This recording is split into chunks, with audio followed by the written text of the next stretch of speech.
Assalamualaikum warahmatullahi wabarakatuh. Bagaimana kabar semuanya? Semoga senantiasa dalam lindungan Allah Subhanahu wa taala. Pada kesempatan kali ini kita akan bersama-sama menyimak video pembelajaran tema mengenal zakat, subtema macam-macam zakat.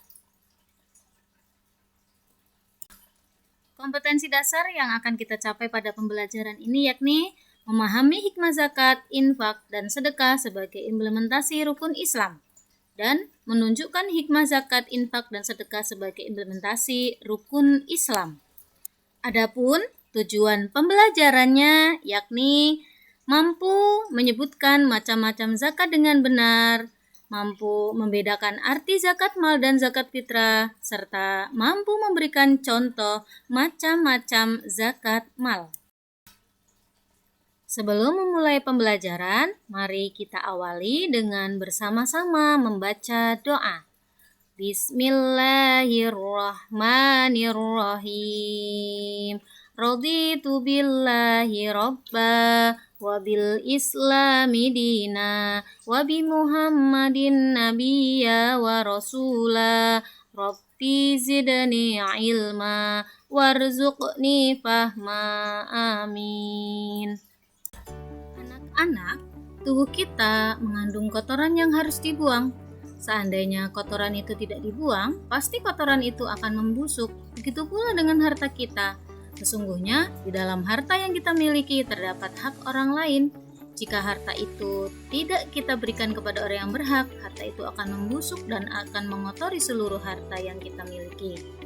Agama Islam mewajibkan umatnya untuk berzakat, dengan maksud untuk membersihkan harta yang dititipkan oleh Allah Subhanahu wa taala kepada kita, dan sebagai upaya untuk menumbuhkan sikap peduli terhadap sesama. Nah, sekarang sudah tahu dalam harta kita itu ada harta yang harus diberikan kepada orang lain. Jika tidak kita keluarkan, maka akan menjadi azab bagi kita. Sebelumnya, mari bersama-sama kita simak salah satu ayat Al-Quran yang memberikan penjelasan tentang kewajiban membayar zakat. A'udzu billahi minasyaitonir rajim. Bismillahirrahmanirrahim. Khudh min amwalihim shadaqatan tutahhiruhum wa tuzakkihim biha wa shalli 'alaihim. Inna salataka sakanul lahum wallahu sami'un alim, yang artinya ambillah zakat dari sebagian harta mereka. Dengan zakat itu kamu membersihkan dan mensucikan mereka, dan berdoalah untuk mereka. Sesungguhnya doa kamu itu menjadi ketentraman jiwa bagi mereka, dan Allah Maha mendengar lagi Maha mengetahui. Ini adalah satu landasan kita dalam melaksanakan rukun Islam yang kelima, yakni zakat. Anak-anak yang salih dan salihah, setelah kita mengetahui landasan membayar zakat, maka kita akan belajar tentang macam-macam zakat. Berzakat termasuk rukun Islam yang ketiga. Ibadah zakat ini mulai diwajibkan pada tahun kedua Hijriah. Sedangkan menurut bahasa, zakat berasal dari kata zakka, yuzakki, taskiyatan, zakatan, yang berarti bersih, suci, tumbuh, dan berkembang. Secara istilah hukum Islam, zakat adalah mengeluarkan atau memberikan sebagian harta tertentu kepada orang-orang yang berhak menerimanya dengan syarat dan ketentuan tertentu pula. Nah, orang yang berhak menerima zakat itu disebut mustahik.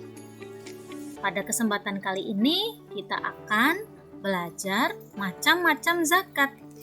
Secara garis besar, macam-macam zakat itu dibedakan menjadi dua.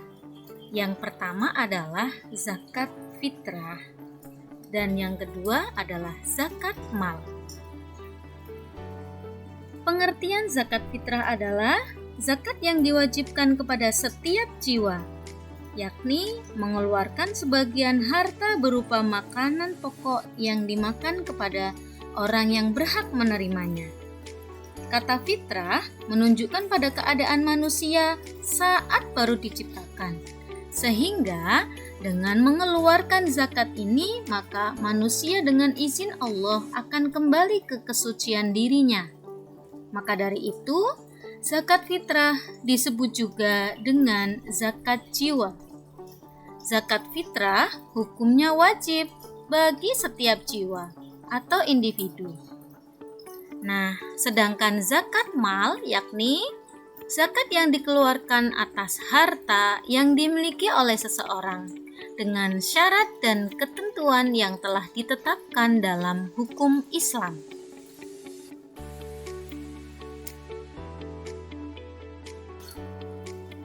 Zakat fitrah itu hukumnya wajib bagi setiap jiwa atau individu berdasarkan hadis Rasulullah Shallallahu Alaihi Wasallam yang berbunyi, An Abni Umar anna Rasulullah Shallallahu Alaihi Wasallam faradha zakatal fitri min Ramadana 'alan nasa sa'an min tamarin aw sa'an min sya'irin ala kulli hurrin aw 'abdin dzakirin aw unsa minal muslimin.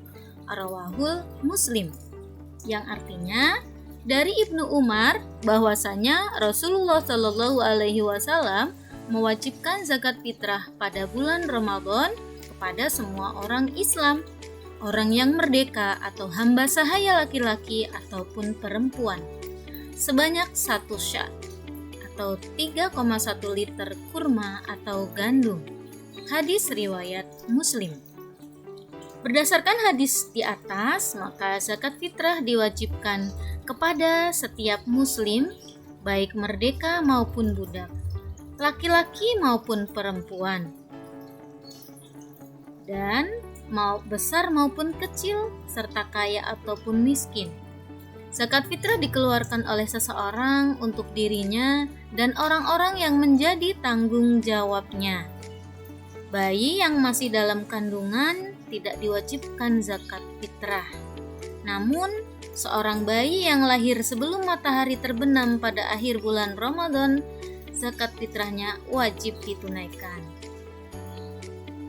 Demikian juga, jika seorang yang meninggal dunia setelah matahari terbenam pada hari terakhir di bulan Ramadan, zakat fitrahnya wajib pula untuk dibayarkan. Selanjutnya, kita akan membahas syarat wajib zakat fitrah. Adapun syarat wajib zakat fitrah yang pertama adalah Islam. Semua umat Islam wajib untuk membayarkan zakat fitrah, baik kecil maupun besar, baik tua maupun muda, baik merdeka ataupun hamba sahaya. Yang kedua adalah masih hidup ketika matahari terbenam di akhir bulan Ramadan. Yang ketiga, apabila seorang bayi dia sudah lahir sebelum matahari terbenam pada hari terakhir bulan Ramadan.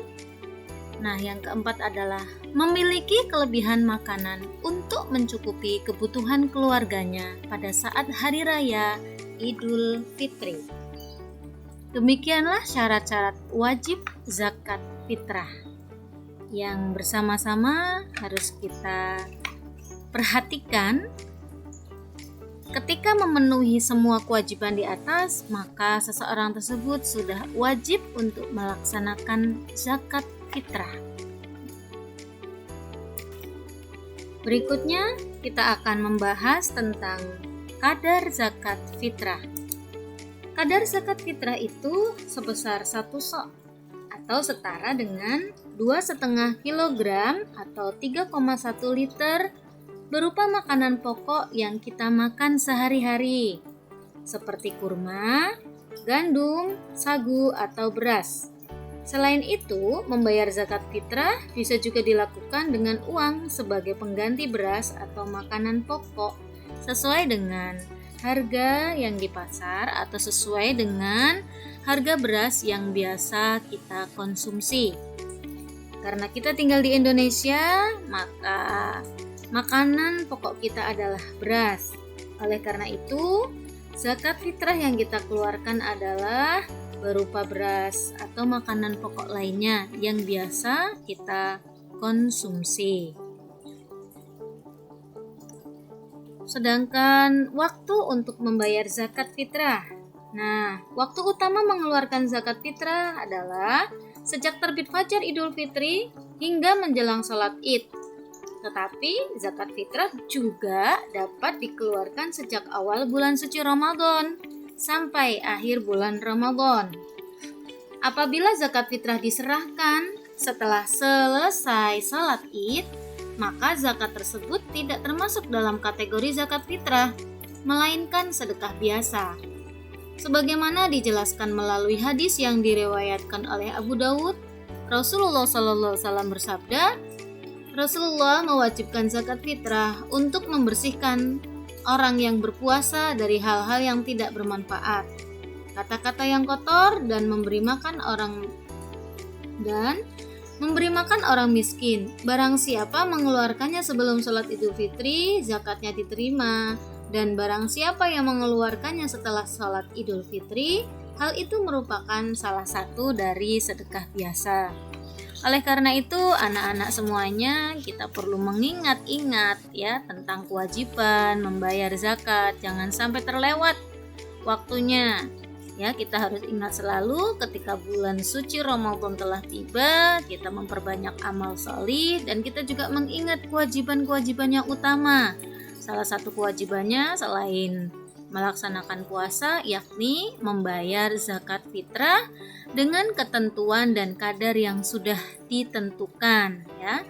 Nah, jangan sampai kelewat waktunya melebihi sholat Id, karena kalau sudah melebihi ataupun setelah sholat Id, maka zakat fitrah itu dianggap sebagai sedekah biasa, sebagaimana telah dijelaskan oleh Rasulullah Muhammad SAW dalam sabdanya. Ya, kita perlu ingat-ingat bersama nih ya tentang waktu membayar zakat fitrah.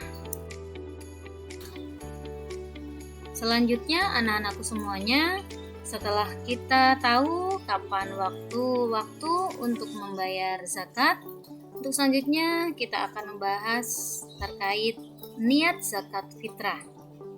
Lafaz niat zakat fitrah sangat beragam. Artinya, bisa niat untuk diri kita sendiri atau bisa juga niat berfitrah untuk orang-orang yang diwakili, seperti keluarga atau orang lain.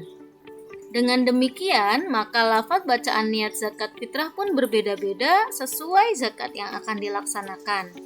Tetapi intinya sama, yaitu niat mengeluarkan zakat yang diwajibkan atas setiap individu muslim, baik laki-laki maupun perempuan, sesuai dengan syarat-syarat yang telah ditentukan.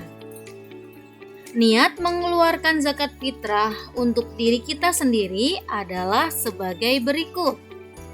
Nawaitu an ukhrija zakatal fitri an nafsi fardal lillahi ta'ala. Sekali lagi, bersama-sama kita ikutin. Nawaitu an ukhrija zakatal fitri an nafsi fardal lillahi ta'ala. Ya, sekali lagi. Nawaitu an ukhrija zakatal fitri an nafsi fardal lillahi ta'ala. Ya, bagus.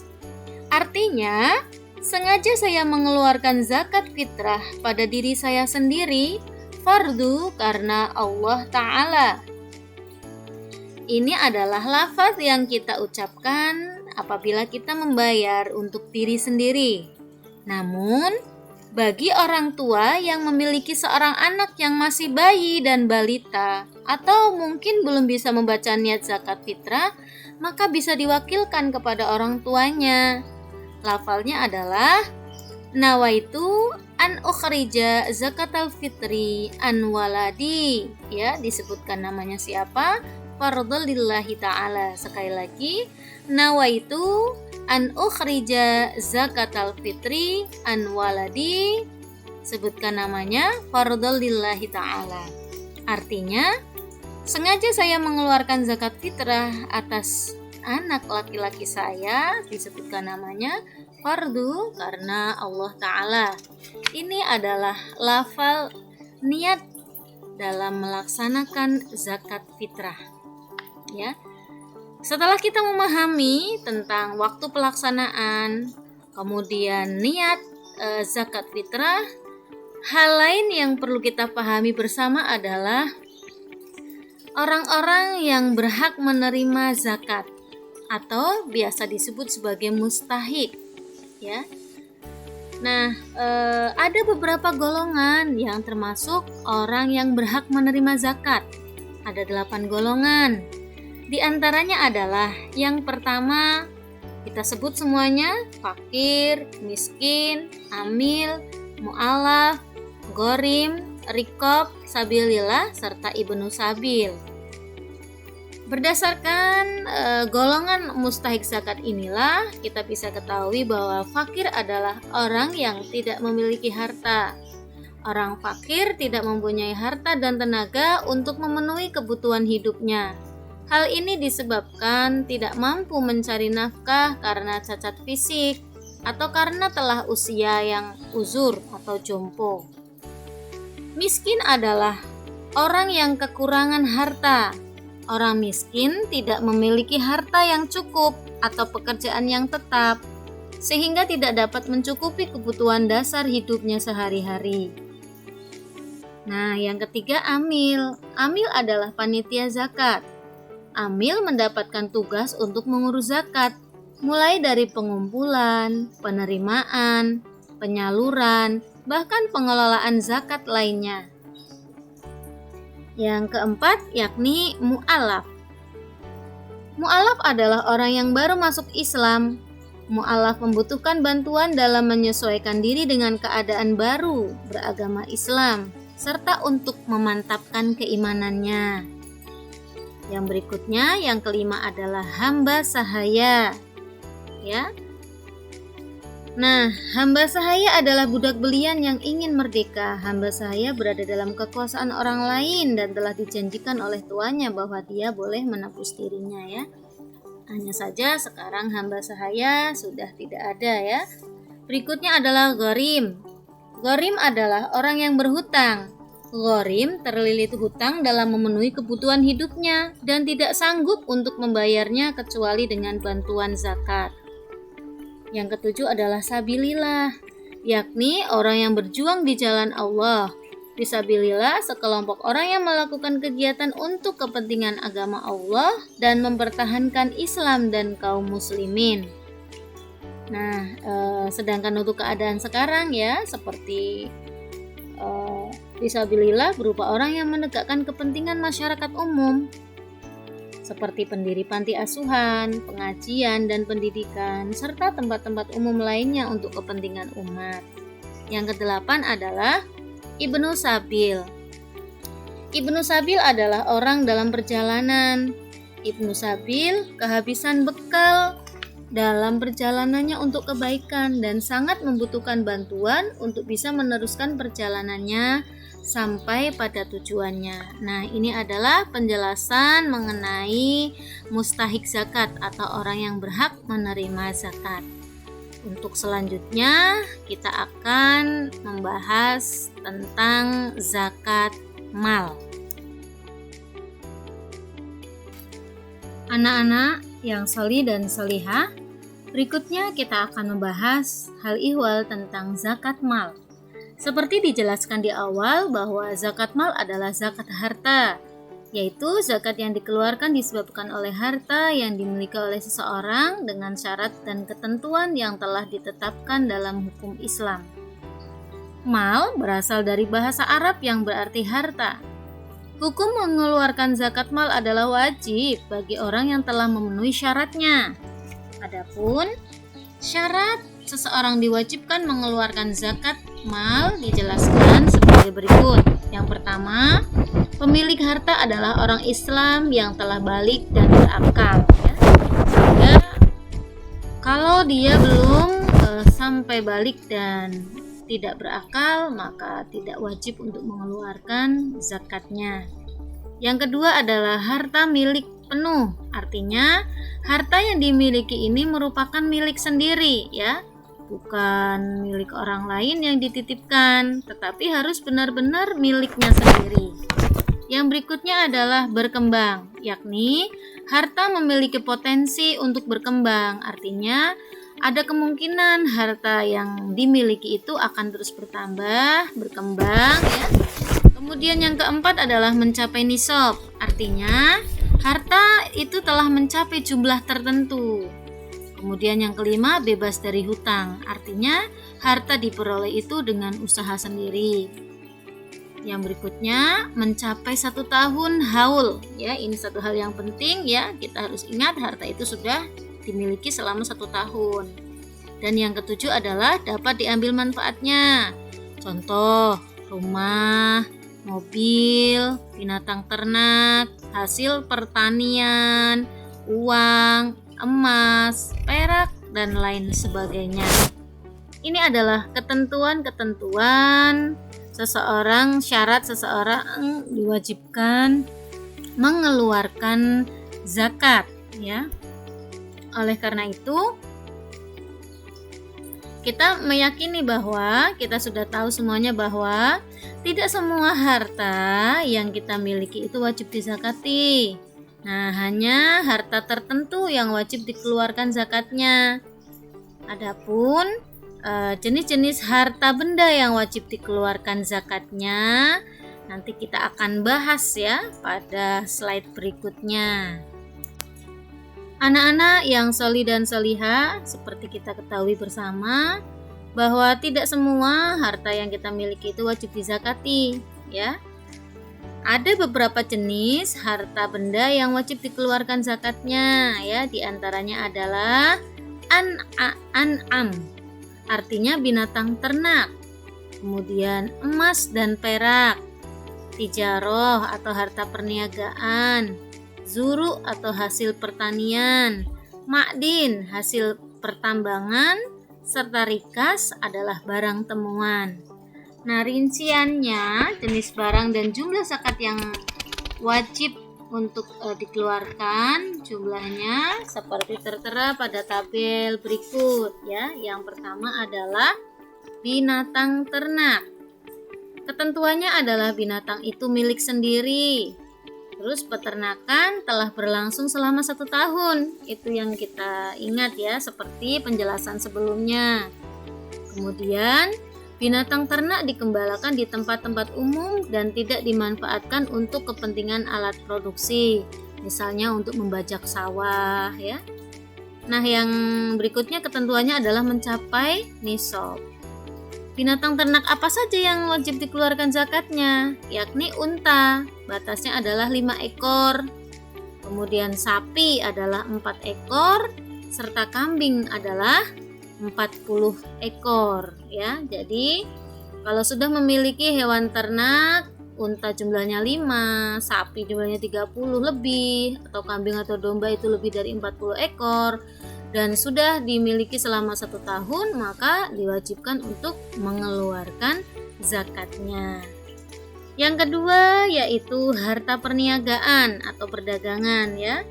Kemudian ketentuannya adalah bahwa itu adalah milik sendiri, kepemilikan telah sampai masa 1 tahun, kemudian bebas dari hutang, dapat dibayar dengan uang atau barang, dan besaran zakatnya adalah 2,5%. Nisabnya adalah mencapai nisab emas yaitu 85 gram. Berikutnya adalah zakat pertanian. Dalam hal ini, pertanian adalah hasil usaha manusia seperti tumbuh-tumbuhan atau biji-bijian yang bukan tumbuh sendiri ya, seperti padi, jagung, kemudian kacang hijau ataupun jenis komoditas pertanian lainnya. Syaratnya telah mencapai nisab yakni sebesar 652,8 kg. Kemudian berikutnya besaran zakatnya berapa? Yakni apabila tanah atau ladang tempat pertanian tadi diolah dengan memerlukan biaya pengolahan, maka zakatnya adalah 5%. Akan tetapi jika tanahnya dialiri oleh air hujan, maka besarannya adalah 10% ya. Nah, yang berikutnya adalah zakat emas dan perak ya. Emas dan perak di sini yang pertama adalah emas itu sudah dimiliki selama 1 tahun dan mencapai nisab. Berapa nisab emas? Yakni sebesar 85 gram. Apabila sudah memiliki 85 gram emas murni, maka wajib mengeluarkan zakatnya sebesar 2,5%. Sedangkan nisab untuk perak adalah sebanyak 595 gram. Kadar zakatnya sama, yaitu 2,5% yang dikeluarkan dari emas atau perak tersebut. Yang berikutnya adalah hasil tambang. Penambangan benda-benda yang terdapat dalam perut bumi atau laut, kemudian memiliki nilai ekonomis seperti minyak bumi, logam, batu bara, mutiara, dan lain sebagainya. Kadar zakatnya adalah 2,5% ya. Nah, untuk hasil tambang ini tidak dipersyaratkan nisab dan haul ya. Yang berikutnya barang temuan atau rikas. Barang temuan ini kadar zakatnya adalah 20%. Ditemukan dan tidak diketahui pemiliknya. Kemudian berharga, ada nilai ekonomisnya ya. Kalau sekedar menemukan batu biasa, maka tidak dikeluarkan zakatnya. Ini adalah barang-barang yang memiliki nilai ekonomis ya. Kadar zakatnya adalah 20%. Nah, kalau dalam masa kontemporer ada juga yang membahas tentang zakat profesi. Ya, zakat profesi ini besarannya adalah 2,5% ya. Nah, nisabnya mengikuti nisab emas ya, yakni seberat 85 gram ya. Untuk zakat profesi ini dikeluarkan dengan ketentuan-ketentuan yang sudah ada ya. Untuk selanjutnya kita akan bahas ya tentang penutupan dari materi pembelajaran kita pada kesempatan kali ini ya. Demikianlah pembahasan materi tentang zakat, subtema macam-macam dan ketentuan zakat ya, khususnya zakat fitrah dan zakat mal. Sebelum diakhiri, saya akan bacakan sebuah pantun. Pagi-pagi makan buah, malam hari makan sup berkuah. Jangan lupa membayar zakat fitrah supaya hidupmu damai dan berkah. Main-main ke Balikpapan, tidak lupa membeli alpukat. Pembersih hati adalah baca Al-Quran, pembersih harta adalah menunaikan zakat. Demikianlah yang bisa saya sampaikan dalam video pembelajaran kali ini. Kurang lebihnya mohon maaf. Semoga bermanfaat untuk kita semuanya. Assalamualaikum warahmatullahi wabarakatuh. Terima kasih.